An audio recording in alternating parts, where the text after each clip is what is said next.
quilt is called Rolling Waves, and I found the pattern. It's a free download from mccallsquilting.com. You click the link under the video and it'll take you to my blog, and then you go there and there'll be 2 downloads you can download.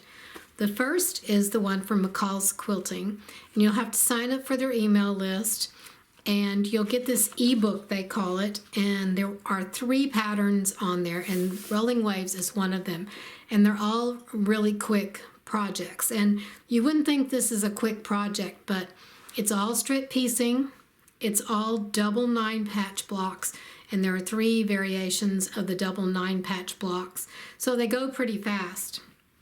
This version from McCall's Quilting is a 2 fabric version, and the light fabric goes in the background and the dark fabric is the accent, and it makes the optical illusion. And I couldn't take a very good picture of this quilt because I just didn't have enough contrast in the quilt I made with the dark background and lighter accent colors. And I tried to show off the optical illusion better by having 3 different fabrics, 3 different accent fabrics, but they're way too close. Like, you can't hardly tell this one from this one. And then there's a 3rd one in here. Actually, this is the 3rd one. They're all Moda Grunges. This is a Grunge Stars, and this is a Grunge Basics, and this is a Grunge Spots.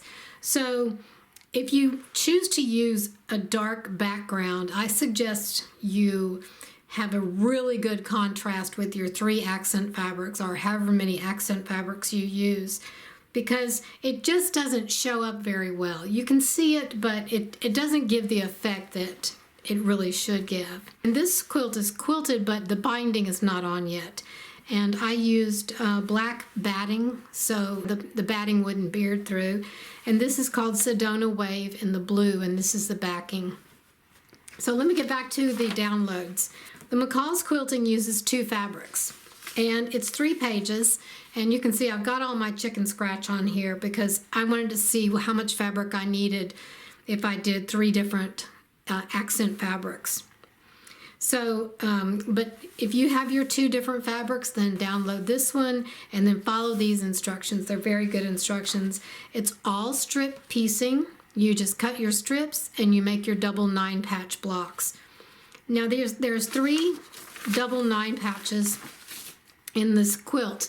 This one is 1. It's the small one. It finishes about 6 3/4 inches. And it's a double 9 patch because it's a 9 patch block, and it has 9 patches inside of it. So this finishes at 6 3/4 inches. Then the next one is this stretched 9 patch. So, and it's this big. So if you take this regular double 9 patch and you stretch it this way, this is what you get. So it's 6 3/4 inches high, and it's 15 3/4 inches wide. And the 3rd double 9 patch is this one down here, and here's 2 of them, so they're all bigger, and here's 1, and then the other 2 are down here. So that makes, here's your 3 patches here, 3 here, and 3 here. So it's really hard to see this because it's so big. And this is called the double 9 patch variation because the center patch is bigger than the other patches. So this finishes at 15 3/4 inches. And once you get busy with your strip piecing and you piece it together, it just goes pretty fast. That's why they call this an easy quilt, because it really is easy. It doesn't look easy, but it is. So since I decided to use 3 different fabrics, I had to figure out how much I needed and where. So you can also download my revised instructions for using 3 different fabrics.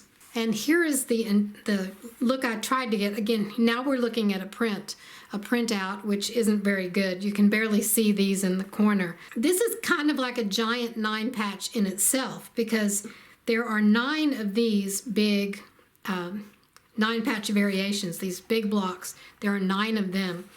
So if you put them across, it looks like a 9 patch. So here are the fabrics I used, and even in the the printout, you can't tell the difference. So you need a better contrast. Don't make my mistake.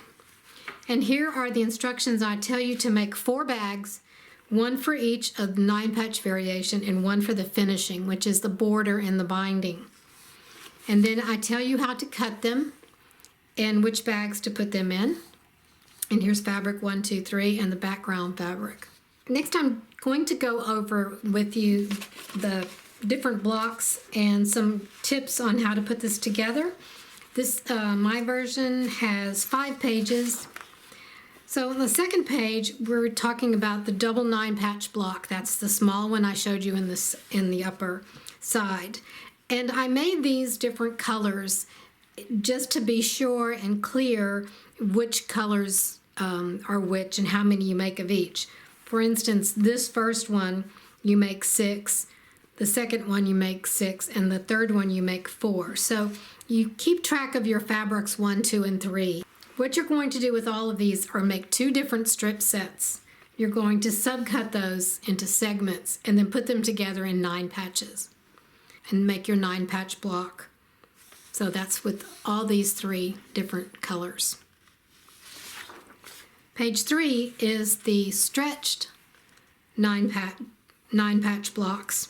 And I wanted to show you something about these stretched 9-patch blocks.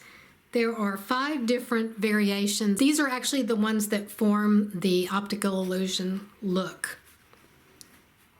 For fabric 1 is yellow, fabric 2 is pink, and fabric 3 is blue.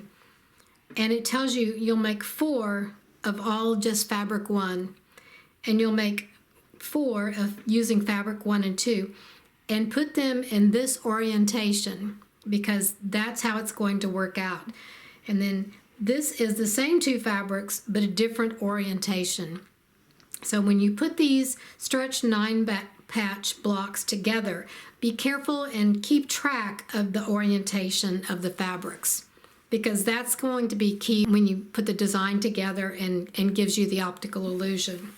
So here again, you're just making 2 different sets of strips, and these start to be different measurements. So keep track of the measurements. And then this tells you fabric 2 is pink, tells you how many to make, and then fabric 3 is the blue.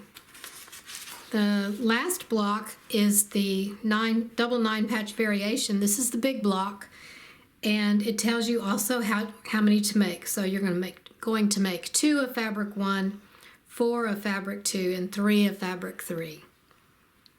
Same thing you're going to do is make your strip sets. You're going to subcut them into different segments. So the segments will be different lengths. Some will be 2 3/4 and some will be 2 inches. So just follow the charts and then put your blocks together. And finally, the last page gives you a better picture of how this is put together and how the optical illusion is formed like this rolling wave here. And you'll see how the stretched 9-patch blocks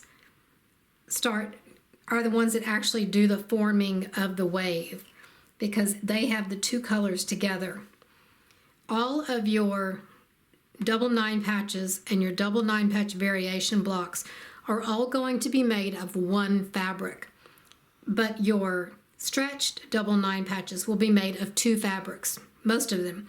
Fabric 1 has some that are just single. And use this chart to put your blocks together. And one thing, if you'll notice, here is fabric 3, and you'll notice that on every edge of this block, the stretched 9-patch, the colors there are the same. So here we have blue, blue, blue, blue, blue, blue, blue, blue. If you go over here, you have red, red, red, red, red.